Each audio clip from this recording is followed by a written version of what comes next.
So for the part 2 and part 3 questions for speaking practice, I used mostly this book. It's called Makkar's IELTS Speaking Guesswork.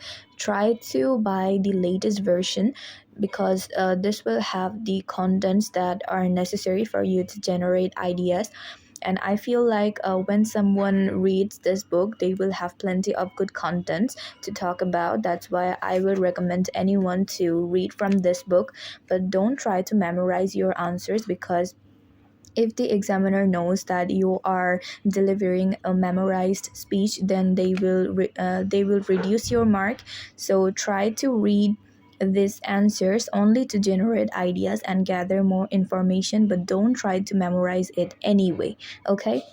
So for the part 2 or cue card section, try to read carefully about the question at first.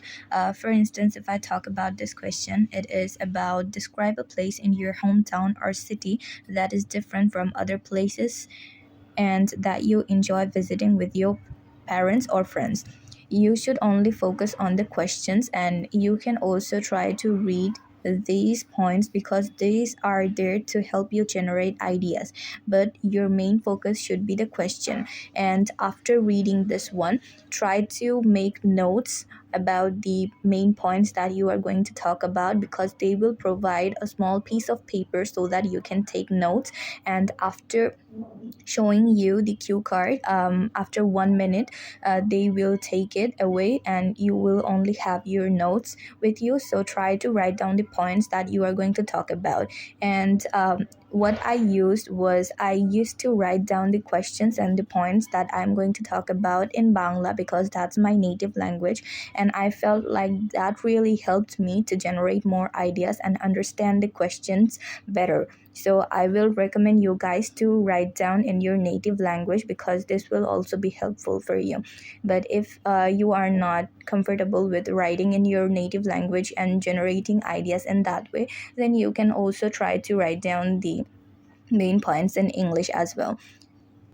Another thing for the cue card section is try to answer your questions as long as the examiner stops you, because when they will say that thank you for your answer, then they will proceed to the next one. It means that they know you have the ability to elaborate your answers. They know you have the experience and good contents. But if you don't know how to elaborate your answers properly, then you can also try to extend your answers for minimum 1 minute 40 seconds. That the minimum time you have to speak, but it is very recommendable for anyone who are going to practice their speaking or give the main IELTS exam. Try to speak as long as your examiner stops you, because this will help you. And in this way, you don't have to worry about whether you have completed your answers properly or how much time you have spent on your cue card.